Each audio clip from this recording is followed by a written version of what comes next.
right, guys, we are back, and we are back with a bang. Actually, we are sitting here now with two brand new mics in front of us, and wow, this just feels amazing. Just having this in front of you, it just really enhances the experience, right, lad? Yeah, this is. It both feels incredible to have these like professional looking mics in front of us, but most importantly, we hope it sounds as amazing as our tests revealed. We said from the get go, both on our Instagram stories and in this podcast, that we were looking to upgrade. I mean, the show's been going well, both that we've been having a lot of fun and like you guys seem to like it. So we really thought that the next step would be to, really step up the microphone quality. We just started with our phones, so really upgrading, and now we have some great mics, and hopefully this is to your benefit because this really is your doing. Yeah, exactly, and it's great that hopefully we can get back to you guys some better quality now with this upgrade, both sound quality wise, but also content wise. I hope you guys have liked the first two. You guys have really expressed your thoughts on the channel, and that's always nice for us to hear what you guys think of everything. Yeah. Huge thanks to everyone that supported us. Like we said, all the sales from all the merch and all the donations that we added, actually a donation button on our website. Talked about it in a story, but some people might have missed it. But some people, which I can relate to, don't want to buy merch maybe. There might not have been an item that they really, wanted to get, but they still wanted to support. So some people went in and they just donated on PayPal on our website. You can just click there and donate through PayPal if that's of any interest. But those people that donated through there, as well as all the people that bought our merch, helped us fund. And I think we're at like 95% of the cost or whatever of these microphones. So in just a few weeks of this, we managed to fund the microphones completely. And we can't express how extremely grateful we are for that support. Definitely, big thanks to all of you guys who have supported and are still listening to the podcast. Yeah, definitely. All right, lad. Without further ado, what's in your glass?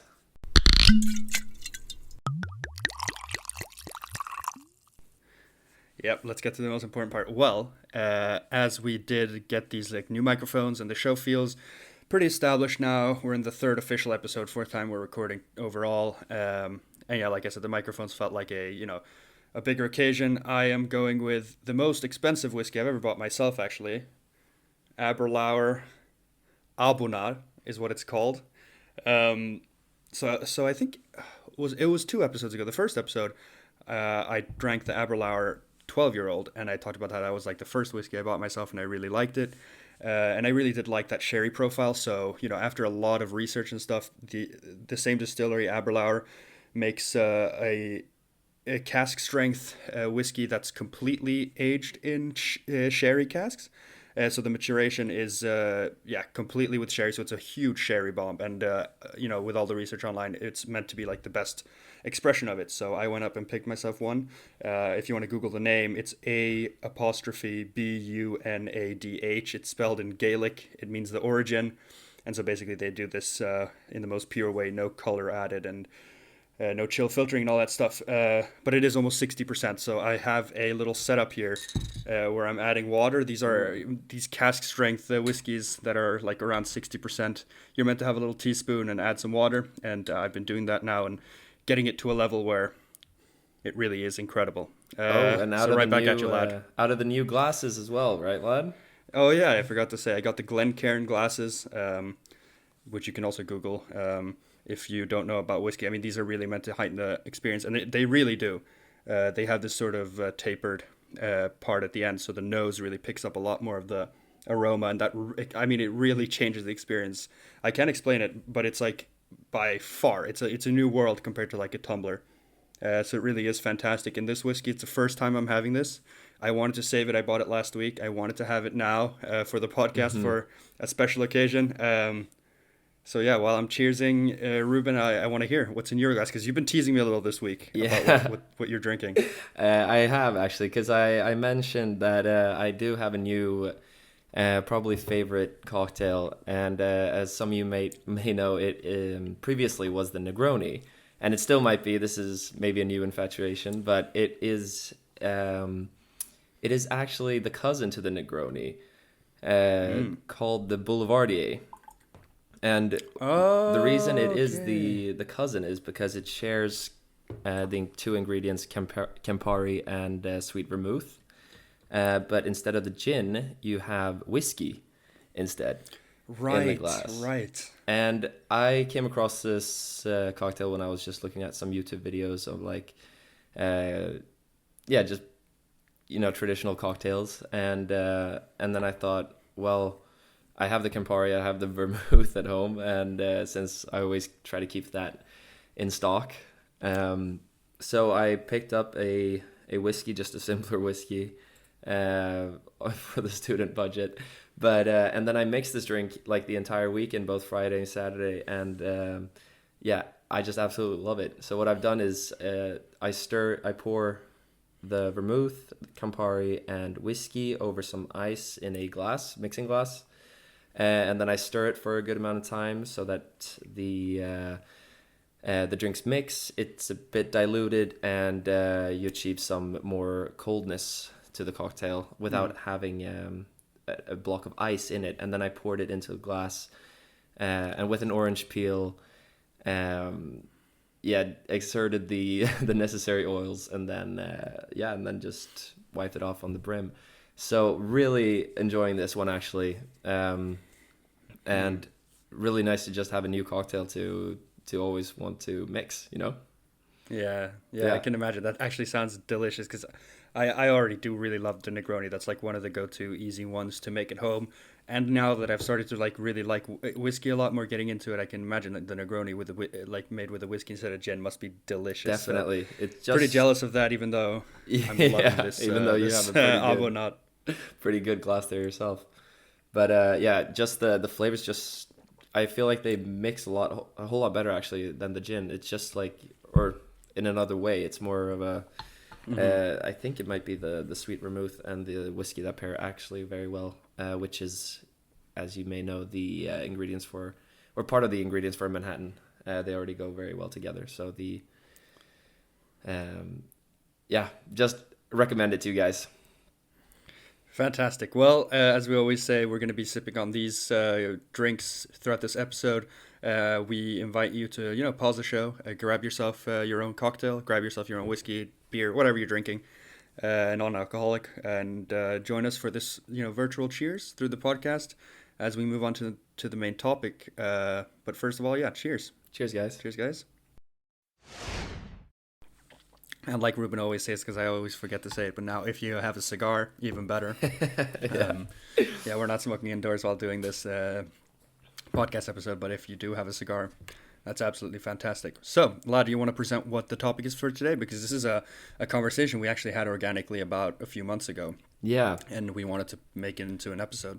absolutely. And this is something that we've been very excited about actually just the past weeks when we've been planning or just thinking by ourselves and then discussing that today we are finally recording that we're making our own brand of cigars and Fantasy wise, though, virtually. let's make Yeah, it very clear. Yeah. obviously this is something just that we're going to discuss like all the way though from brand name to what tobacco we would be using in the cigars, to the different vitolas we would want to have, and just like brand logo scheme and Hmm.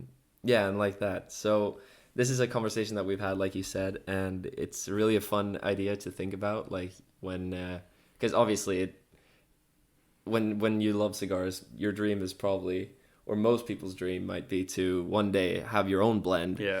and Yeah. yeah, it's just something that we've been talking about to like dream away a bit into the to that part of the cigar world. Yeah, certainly, certainly. Yeah, I think like what you said is spot on. I think at some point almost everyone's been like dreamt that that's most cigars is dreamt about making their own cigar. So we're gonna be doing that fantasy, but allowed to you guys in a podcast episode, and then who knows? 10 years from now, we might be smoking these cigars for real. One can dream, right? Um, Yeah, we're laying the groundwork right now. yeah, for sure. Let's hope you guys think they sound decent. But I kick it off, I guess, with name ideas. So we wanted to get a little more creative. Like in my mind, I didn't want to just make it the Stogie Lad cigar or whatever. Like if you're gonna launch a brand, it's not gonna be like a gimmicky brand with just our like Instagram name. Like we would want to make something that's actually good from the ground up that someone who's never heard of us could also want to pick out. So we had a few names. Um, we talked before. I mean, like having like a Spanish word that fits with like cigar, like making and all that kind of stuff would be nice. I think a lot of brands do that. Like obviously, a lot of brands name the brand after like their last name or whatever, but we wanted to get a little creative, so we thought of a few names. I guess I'll read a few of them that we passed on, and then the one that we decided on you can reveal, lad. But Yeah. I was thinking, I wrote down here something that means like lad in Spanish or something, and I was like, el muchacho, but that los muchachos, that's like a little basic and it doesn't ring that well. Los chavales or el chaval, I thought el chaval sounded a little better. That's like another Spanish word for lad, kind of, the Stogie lads. El chaval I thought sounded decent, but I also thought of chaveta, which is the sort of knife. You can Google it, chaveta. It's the knife that the cigar rollers cut their tobacco with. And that one was a decent one. But speaking of rollers, lad, do you want to get to the name itself? Yeah, exactly. So we drew inspiration from, I must say, actually, the Vegueros brand, which has a line, a brand dedicated to part of the cigar industry, the farmers there. Well, speaking of rolling, we decided on the name Torcedor, which are the rollers, that use the chaveta, like you were saying, to cut the leaves and roll them. So they are very skilled, and they're the reason that like we were even able to smoke cigars. So we thought that a name that that brought them Pays into the homage to light them. would be a good idea. Yeah. And it has a nice it's kind of a Nice cool ring to name. it. I think it really clings well. Yeah, torcedor. Yeah, it sounds like it sounds powerful in a way. I don't know how to say it. I mean, it's the R's, I guess, the torcedor. It sounds pretty good. It's we Googled it and there's no brands that have it or anything, so I guess it would be up for the taking. It's a nice word in Spanish that we thought would be cool. So yeah, you can imagine the cigars already. They're called Torcedor is the brand.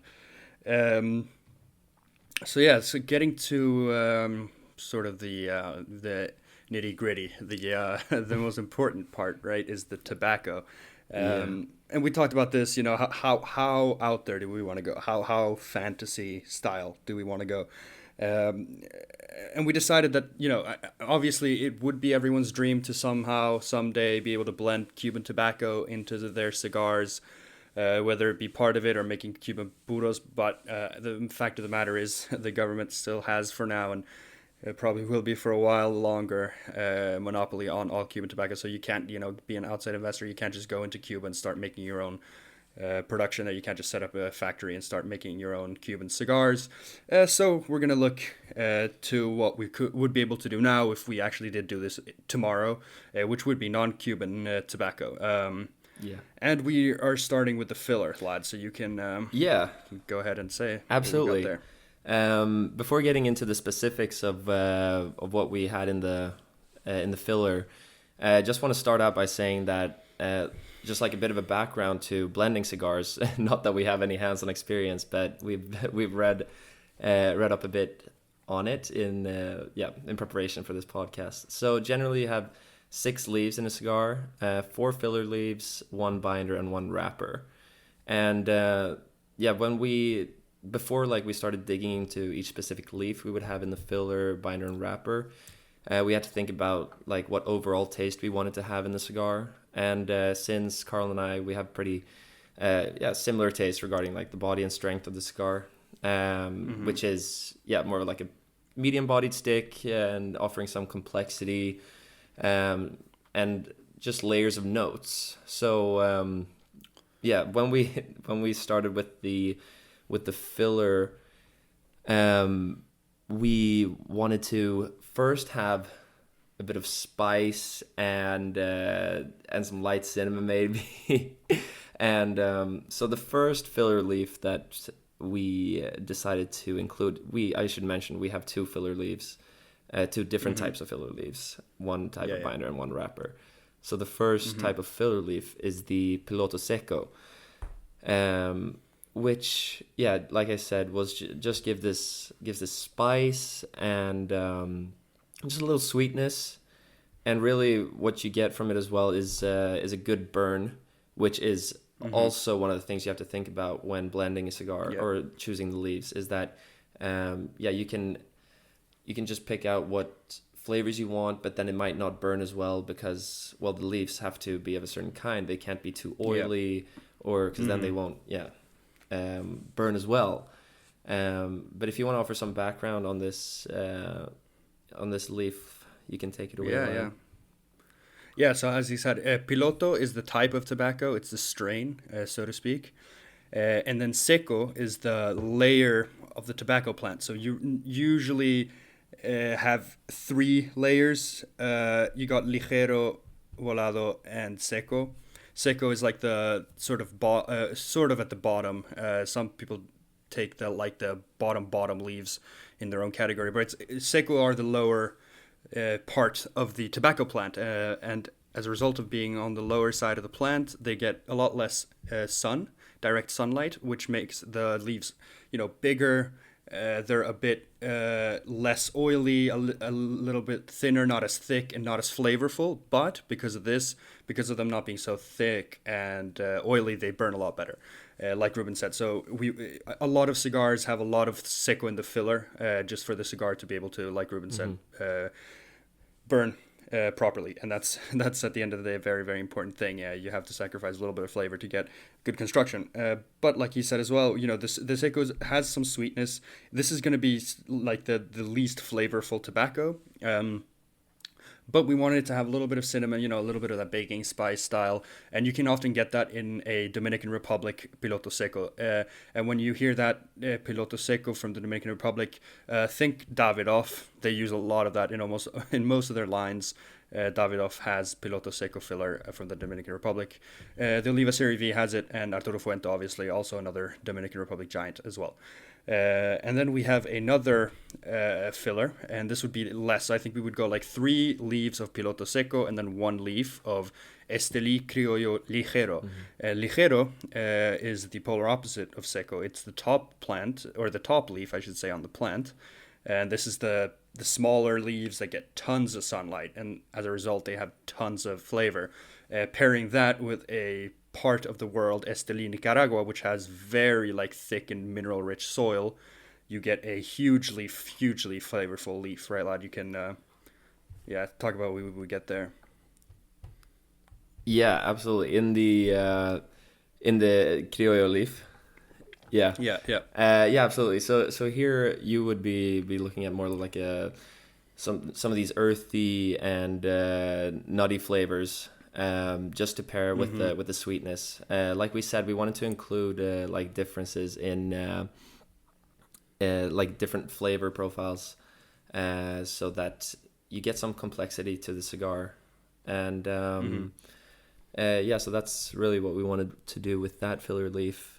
And being Esteli tobacco as well, like you can think Padron, they have their headquarters, or they grow their tobacco in Esteli, so you have that like blast of earth and that strength, like intense flavor, rich flavor. Joya de Nicaragua, Antaño is another one that I've smoked that I found delicious. Has a lot of Esteli Criollo Ligero in. Drew Estate Norteño as well, another one that I loved. And a very popular cigar as well, the Liga Privada No. 9. So obviously, Drew Estate has their headquarters in Esteli as well, so they grow a lot of tobacco there. So think of that like punch in the face, richness, a little bit of spice, some nuttiness, some earth. It's really that deep, dark punch in the face that's really nice. But we would have one filler leaf of this tobacco, so it's not going to be, Yes. it's not going to overwhelm, it's not going to take over, and being filler, it's not going to be too much as well. Um, but Yeah. yeah, let's segue into the binder. So yeah, looking back, a lot of the cigars we've enjoyed, like when we were planning binder, we thought that, or when we just Googled, what cigars has what tobacco in them. A lot of the ones we reacted to and said, oh, that's a great cigar, that's a great cigar. A lot of them had like a very nice and sweet binder, and to sort of counterweigh and balance out that intensity of the filler, we wanted a nice sweet, naturally sweet binder. And yeah, one that I thought of quite quickly was a Brazilian Matafina. Yeah. And like before I carry on talking about the Brazilian Matafina, I must say this was a very fun thing to do. Just research about Mm-hmm. like what different leaves are used in non-Cuban cigars, and just realizing which ones are consistent through the cigars that we find that we enjoy. Yeah, but anyway, carrying on with the Brazilian Matafina. For this leaf, we wanted to, like you said, just balance out the punchiness and just that kick in the face that you get from the Mm-hmm. partly from the ligero. And here you just had this one recently, didn't you? Like this extremely chocolatey. Yeah, decently. Yeah, the Yeah, last spring, I think. Yeah. Yeah, I'll yeah, talk yeah, about it exactly. after. Yeah. And what you remember or what you've told me is that just you get this extremely chocolatey uh, taste from it, and which I think would pair extremely nice with something that was a bit more spicy, like in the filler. Just having these different layers. Mm-hmm. Yeah, and in from the Brazilian Yeah. Matafina, you have the Liga Privada number 9, for example, and the Alonso Menendez. Yeah. Yeah, spot on. Yeah, so like you said, the Liga Privada number 9 uses the Matafina as a binder, exactly like we would intend to. But like the other example you said there was Alonso Menendez. I think that's quite an unknown one, and I want you guys really to heed my advice here, because this is a cigar that's very unknown, but it's a very very nice change of pace. I'm not going to say this is a fantastic everyday cigar because it's quite different, but this Brazilian Matafina wrapper or tobacco, I should say, is it's very oily, very thick, very flavorful, and it doesn't make for a very good wrapper leaf. But the Alonso Menendez Robusto that I had, and you can go back to the post, I think it was this spring that I posted it. It's the most chocolatey cigar I've ever had, and to this day it still is. And I can't imagine I would ever have a cigar that's more chocolatey, because it was just like chocolate cake. It was like smoking chocolate cake. But it's a very ugly tobacco, which is why it's often used as a binder, so you can't see it. Because it's kind of harsh. The soil and the climate there in Bahia in Brazil on the coast where they grow it makes the tobacco not as pretty as, for example, an Ecuadorian Connecticut leaf. When you think of those Connecticut silky wrappers, this is the polar opposite, but it's so good flavor wise. So bringing that into the binder is fantastic. And really, Google the Alonso Menendez brand. If you have it near you and you can try it out, it's pretty cheap, because using Brazilian tobacco in all the filler, binder, and wrapper isn't that expensive, because a lot of it is sold as binder leaf. So they make a Brazilian puro, and it is really good. Like, it is very, very, very good. And it's very unique as well, because there's not a lot of those around internationally, fully Brazilian cigars. So I would really recommend it as a change of pace. But that would be the binder. So yeah, go ahead, lad. Start out with the wrapper there. The Yeah, most important part, maybe. yeah, absolutely. That is a debate that we've heard and seen some opinions on. Just how much flavor the wrapper actually gives, and of course it's very important. But some say that it can be between like 70 to 90%, which is extremely like a lot when you think about how many, like that it's one leaf out of 6. And yeah, some say that it's just like any other leaf.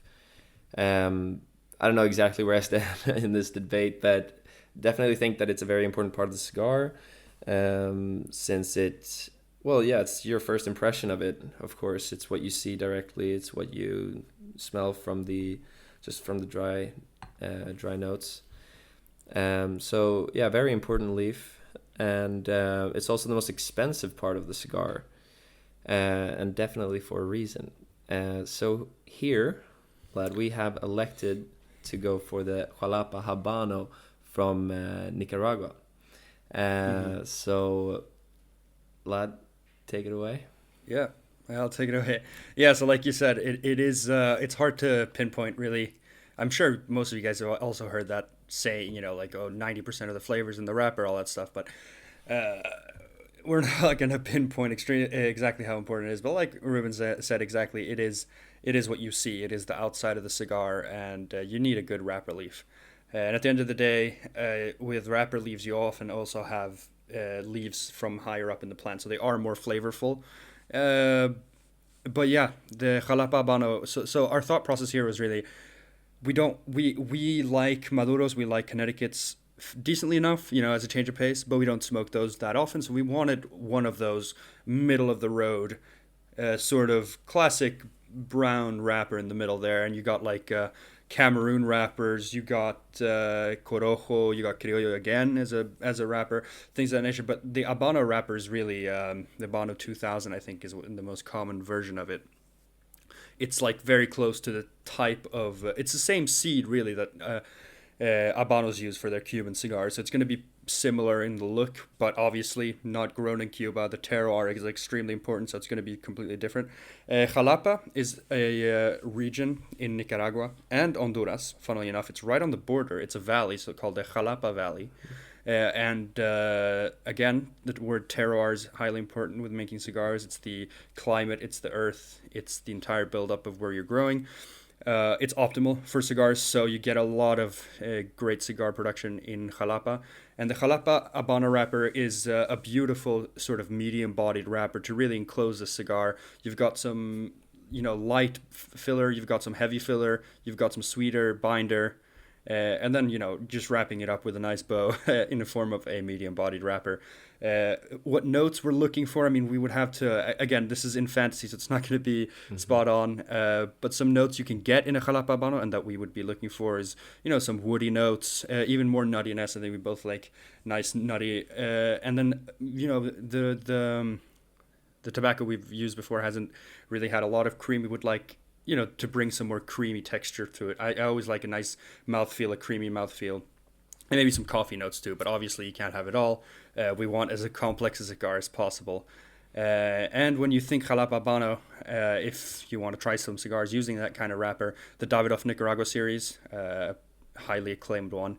It's fantastic. And then Plasencia Almafuerte, another one that's like extremely popular and doing well right now rating wise everywhere. Those both use jalapa habano wrappers, so some excellent cigars use that kind of wrapper. And I think all in all, lad, you can read out the notes just to wrap it up. Yeah, exactly. What flavor notes have you written down, and what would one expect when smoking our Torcedor cigar by the Stogie lads? I was thinking when just to summarize, like, it's been very technical now, hopefully very interesting. And well, yeah, just to summarize, we're looking for some from the filler to get some spice out of that, just earthy flavors from the binder, some more extremely I've written here extremely chocolate, but yeah, some chocolate from the binder, and to finish it off and wrap it all together, pun intended. You Good luck. You'd have some wood and nuttiness and cream just from the wrapper, and yeah, and that would be what you could expect, and hopefully these leaves would blend well together. That's something you never know before testing. It's, of course, master blenders are not like chemists. They're like art workers. They just artists. It's trial and error, and I don't think anyone's gonna get the perfect blend just from the first try. We would take it would take a lot of extensive trial and error from us. It's a hard job, I think, flying down to Nicaragua and just smoking cigars all day. Finding the perfect blend. It's a tough job. Definitely. Someone has to do it. I think we'll take one for the team here, and we'll do it. We'll sacrifice ourselves. But yeah, perfectly said. I don't know about you guys, but I am I'm yearning for a cigar after that. Yeah, So definitely. yeah, that blend sounds delicious actually. So then we thought vitolas. Okay, we're not gonna bore you guys with too many. We were like, if we had to make four vitolas, we narrow it down to four. Which would we Hmm. choose? So we did write down four different vitolas here, and Yeah. Lad, you can tell us what we got. Yeah, the thought process was just a little that just some of the vitolas that we find that we smoke a lot. We had well, first off, we had the half Corona size, which is just one Hmm. of our favorite vitolas, actually. Just or Being Swedish, it's exactly great for being us. Swedish. I think some of you Swedish lads are just northern people can agree that this is a very good winter size. Just like yeah, when it's in Stockholm right now, minus 10 degrees or something like that, you don't want to be outside too Yeah. long. It's not possible really for or a cigar doesn't perform best in that type of weather either. Hmm. So just yeah, the half Corona, which we set We as customized it a little. exactly we customized a little, we should say. So we had a 44 ring gauge by 96 millimeters or 3 3/4 inches for you Yeah. non-metric listeners. Yeah. Yeah. So just to get an idea there, the half Corona from Habanos, for example, the H. Upman half Corona and the Monte Cristo Media Corona, those are 44 ring gauge still, but they're 90 millimeters. So we just made it a hair longer, Hmm. uh, just because, just Yeah, because we can. for those extra 5 minutes. No. Yeah, yeah, exactly. Next up, we couldn't go without having a robusto. Okay, yeah, the most boring one out of Hmm. these all, but let's face it, it's the most versatile vitola. It is perfect for just the ratio filler binder to wrapper. And we would make it a 50 ring gauge as a Robusto is. We don't want to be too radical here, and then make it 127 millimeters instead of the 124 that Habanos uses, just because 127 is the standard in the rest of the world, or like the US or non-Cuban, and that makes it an even 5 inches on the dot. So Yeah, that was yeah, pretty that's satisfying. the Just Robusto. Not too much to say about that. The next one is actually I'll say the next one and you'll do the last one because the yeah. last one is the one that you customize. So the next one is one of my favorite vitolas. My favorite one that I always say is the Coronas Gordas. I didn't want to have that one here because it's pretty similar to a Robusto. It's like in between a Robusto and this vitola. But the vitola that I've chosen here, or we have chosen, is the Lonsdale / Dalias. So think Partagas 898, think Cohiba Siglo V. Those are Dalias, for example. So it's a little bit thinner, so it's 44 ring gauge again. So it's right between a Petit Corona and a Coronas Gordas. And then it's 170 millimeters, so 6 7/10 inches. So that's kind of like it's like a thicker Lancero and a shorter Lancero. So it's a Hmm. little bit less finicky. I think for the average consumer, the Lanceros can be fantastic for connoisseurs, but they're a little bit, they're so slim, it's hard to control the smoking time and all that stuff and to not overheat it. So the Lonsdale and Dahlia really, really produce a fantastic Vitola, in my opinion. Long smoke and an elegant one. Yes, very good, lad. And and yeah, well, when choosing these vitolas, I had a request and just thought that we needed to have one figurado, because I really think these are pretty special. Yeah. Just they're very interesting. Just that they are different. The way they're formed, I think it's very elegant style of And rolling a it's also cigar. paying homage to the origin of cigars, because back in Exactly, the it is 1800s, one these of were the most the common sizes. exactly, and as the name Torcedor being cigar roller, this is one of the hardest cigars for a Torcedor to Mm-hmm. roll actually, and Yep. yeah, well, that's understandable, of course, due to its yeah bendy shape. I don't know how to describe it Yeah, for the but beginners, it's you can Google figure. It's a perfecto. yeah, Perfecto is like the easiest way to get to it.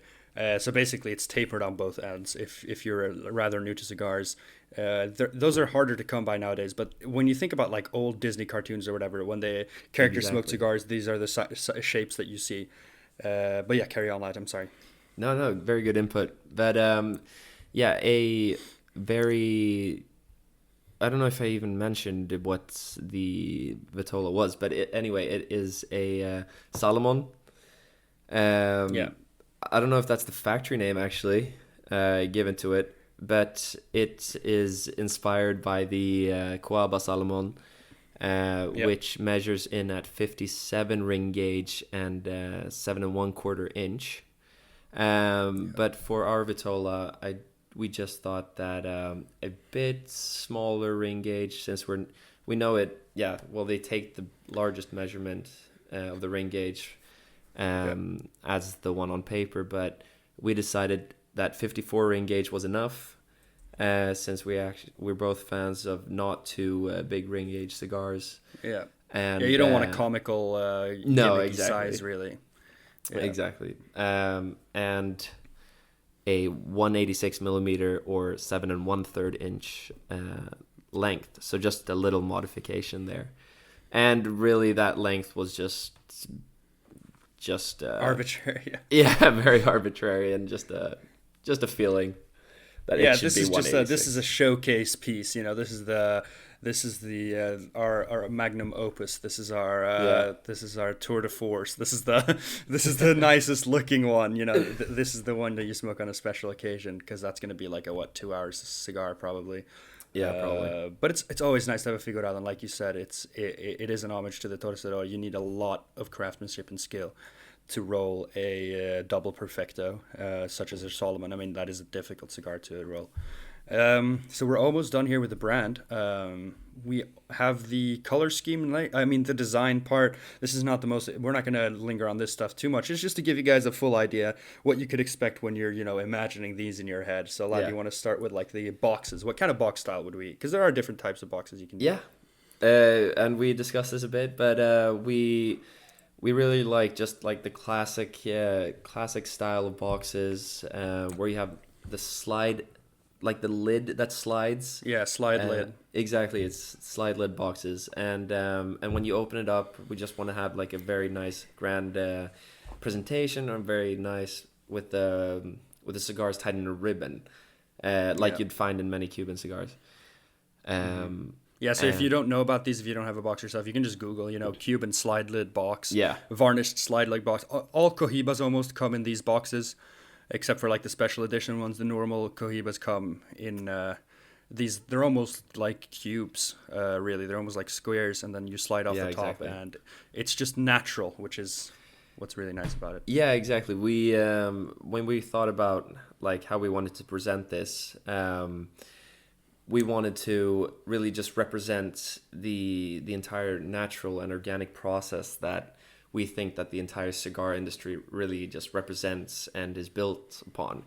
I think today you can find a lot more like newer cigar companies that, well, yeah, of course they want to be a bit modern and contemporary, and for us, this just feels like some of these companies can be a bit gimmicky, Hmm. and we really just wanted to stay away from that, and just try to capture the entire essence of the organicness that, and yeah, because a cigar, we have to remember that a cigar is a natural product. It's just like it's been planted as a seed, harvested, gone through 200 pairs of hands, and then it just ends up with us, the smokers, Hmm. and we wanted to also pay homage to that, Yeah, um, and that's yeah, why we you wanted to captured keep it it as really well natural as there. possible. Yeah, that's perfect. The sentiment really is that you're paying for the cigar and the craftsmanship of it, and not of the box, not of the marketing.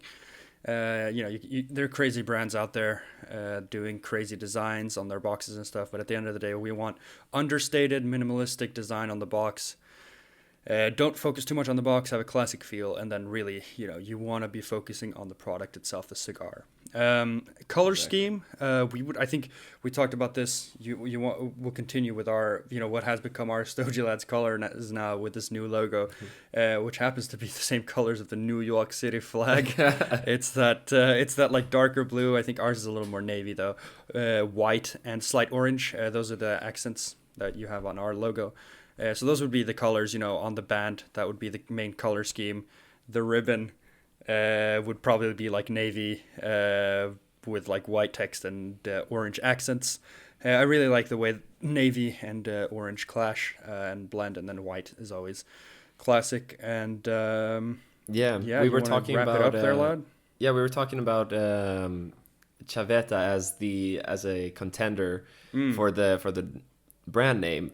But instead, we thought that we would call the line of cigars that we mentioned earlier, that blend, we would call it Chaveta. And yeah, and also for the brand, like the logo or the band that you would get on the cigar. You can please do Google this Chaveta knife to see what we're talking about. Looks very cool. Yeah, it's very cool. Just interesting to know what these rollers use in the process. So we were thinking that we would have like the Chaveta as the actual logo on the band, and then have the name Torcedor in between the space where where the roller holds the knife and the handle and the actual knife. We hope you kind of understand what we mean. It's just a little visual. Maybe a dark blue band, the Chaveta being white on the band, and then like text in orange or something. You know, just you just imagine those colors, a nice varnish slide with like a box, and those four vitolas. And yeah, that is it. That is the Stogie lads presenting the Torcedor cigar brand.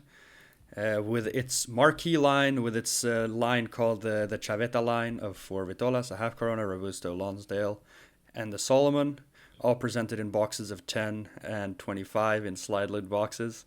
And you can expect a layered, nuanced, obviously because we're such master blenders, you can hear, very complex cigars with baking spices, cinnamon, creaminess, natural sweetness, chocolate, earth spice, a little bit of coffee, and some wood on the finish, and all tied together in a nice long smoking time, we hope.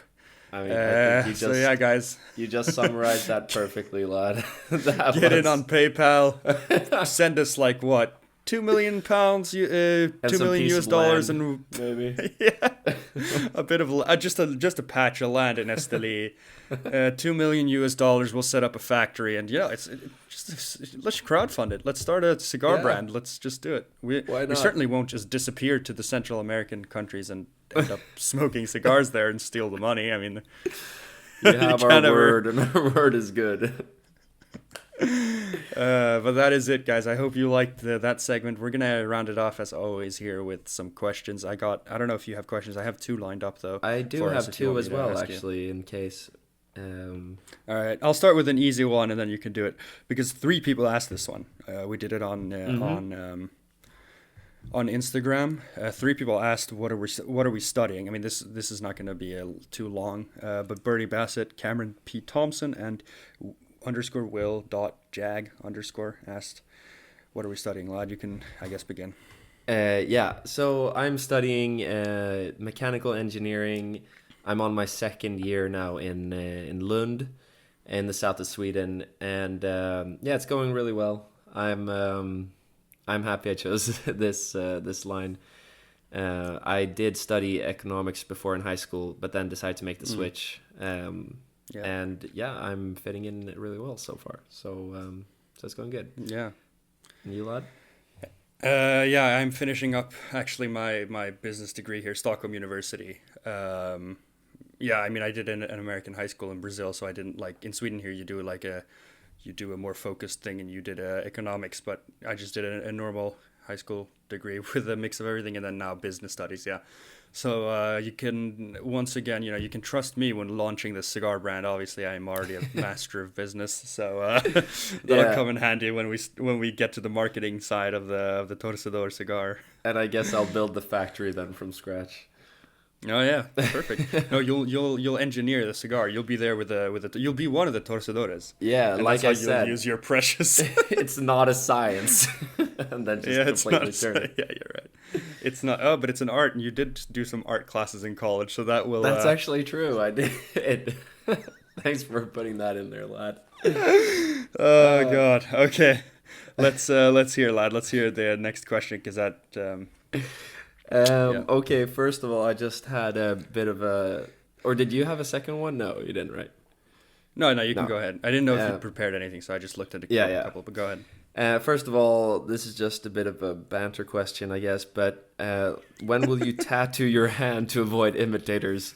Asked Phantasma underscore Blanco Yeah. Bianco 99. Oh god. I really laughed at this Yeah. question, or yeah, Yeah. just giggled. Um, Yeah, some people told us to get a watermark. For those of you that don't know, I think this was 2 days ago. We saw some, or one of you guys that follow us on Instagram made us aware that someone had stolen an old picture of ours, which was like a pretty pathetic thing, but whatever. I mean, that happens, right? And then, but then, like the guy turned out to be like a full time scammer. He had several different scam accounts on Instagram, and he also like scams people on Facebook. And and then the resulting DMs were that, I mean, some people said we should add a watermark to our pictures, which is a good idea, but then that requires to Photoshop and all that stuff. But then yeah, this guy he DM'd me the same thing, that we should tattoo our hands, yeah, because then if we tattoo like on our thumb or something the Stogie Lads logo, no one will be able to steal our stuff. So maybe that's a very unique watermark idea. yeah. And okay, but I do have another question. And this is from am_Falk, and he asks, "What is your favorite meal to cook?" Oh, okay. I saw this one. Okay, perfect. Okay, I do have one. Sorry, I needed to take a second there to do, but there is Completely fine. there's this like lineup of Sichuan food that I've gotten like pretty good at cooking now recently. I for those that don't know, in the first episode I talked about it, but I grew up in China partly. I lived 4 years in Beijing, so I really fell in love with that Chinese cuisine. And like living in Brazil the last year before here, I couldn't ever eat good Asian food. There's like, apart from Japanese food is amazing in Brazil because there's a lot of Japanese immigrants. There's not any other Asian foods. I didn't have really Chinese food for a long time. And then here in Sweden recently more, I've been cooking this Sichuan food because there's a lot of Chinese immigrants here in Sweden.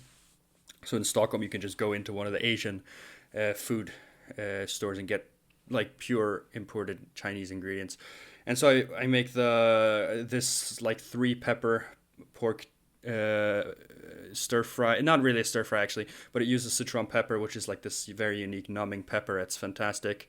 It uses like a more Chinese cut of pork, sort of like guanciale, the Italian. Like it's more of the fatty pork, and like some Asian style green bell peppers, and then also this other like black bean sauce shrimp dish that's fantastic with like a black bean garlic sauce that's Chinese that you buy here, and a little bit of hoisin sauce I think is in there as well, and that kind of stuff. But that's really good. And it's a lot of prep and stuff, but it's very, very satisfying to create, and the aromas and all that. I mean, it's amazing. It's amazing food. Yeah, that actually sounds incredibly good. What a good answer, lad. Yeah, I you might go ahead, lad. I want to hear yours now too. Yeah, I might have I might have to disappoint a bit, not matching that level really. But well, most of the cooking that I do now is just like I do meal prep, which means that I just like yeah, 2 times a week I just make a bunch of food that I can have the entire week. And just this past like winter, my favorite thing to cook was actually just for when it's cold outside and everything. I'd make potatoes and some other good stuff in the oven. Like you'd have garlic, some onions, some carrots, just a nice mix of stuff in there in the oven, and then along with some just some chicken fillets with garlic and lemon. And Yeah, you're a big garlic lover, lad. I know am, and that's another thing. And then just the thing to tie it all together would be a nice ratatouille, and I really like that over the winter because it's just, and also when you make this in like if you make a bunch of food at the same time and then have it in your fridge, is that the ratatouille really becomes so good just as it progresses, when it just gets to sit. The marries, the flavor marry. Yeah, exactly. Exactly. And just all those flavors together, just the oven vegetables, the chicken, and the ratatouille really worked well together. And that was my favorite winter food. And now, for the spring, we'll see. All right, I'm going to ask one last question. This is a very quick one, just a banter one to finish it off. Yeah. We're about 50 minutes, so this one might be a little shorter. But what are your favorite cigar scenes in movies from Wad Corp? I'll just say mine quickly, because I could only think of one, but I wanted to say it because I remember reacting to this one when I rewatched this movie recently. But in The Godfather 2, there's this scene outside the prison where they meet. Oh God, I can't even remember the consigliere. I don't remember the names now because it's been like a year since I watched it. But they go in at this prison visit scene. Yeah, they go at the prison visit scene, and then he lights up a cigar. The consigliere, the guy that's like the adopted one, the Irish, the only one that's not Italian. Yeah. And he lights up the cigar and he puffs it as they're talking, and it's like a 10-minute long scene. And then like he smoked like 9% or 10% of the cigar, and then he just tosses it. And that's the one that comes to my mind. And I'm always like, why are you throwing away the cigar? You barely smoked it. And that's when I that just came to my mind now when I was thinking about it. That's like the only, I mean, other than that iconic like Scarface one where he lights up a cigar, but I don't even remember when that is. So that's like the one I can think of. But yeah, you go ahead, lad. Am I putting you on the spot with one that you can't answer? Well, I probably don't have the best answer to this one. I'll probably have to think about it later. But obviously, I think about like the Winston Churchill movies, like The Darkest Hour and stuff. The Darkest Hour, of course. Where the entire movie, he just smokes cigars, which was very like a nice detail that they put in. I don't remember if they actually paid that much attention to it, that they actually used Churchill Vitolas, or which I think they did. I don't remember either. But yeah, anyway. That's like what comes into mind, and I don't think that's good enough, lad. This is kind of a banter question, but that's really gonna keep me up tonight thinking about cigar seeds. You know? Keep you up. I mean, I would hope not. But yeah, I think we'll wrap it up there. It's been a solid episode. We really hope you guys like this topic. We thought it was a lot of fun we spent like 3 hours one night just like writing up what we would have planned for the cigar rides. I mean, it's so much fun just fantasizing, imagining, what a privilege that would be to someday like blend your own brand. That would be amazing. And we also really hope that the sound quality was good. We really hope that this was a noticeable difference. Yeah, definitely. We haven't heard anything while recording now, so hopefully it's ended up good. But we've done some testing, and hopefully we nailed it. Yeah, spot on. As always, you can find everything on stogielads.com on our website. Thank you guys for following us along with everything that we do. We have a Discord that we recently launched still. If you want to join, that's still up on the website. I just recently posted a video on YouTube, fake versus real Cuban cigars, that a lot of people seem to like. And that's it. Just check out stogielads.com if you want anything. Thank you guys so much for listening, all the support. Thank you guys for making these microphones a reality. Really want to thank you guys one more time. And that's it. Thank you guys so much. Thank you guys for this week. Yeah, we'll see you guys in another 2 weeks. Cheers. Cheers, guys.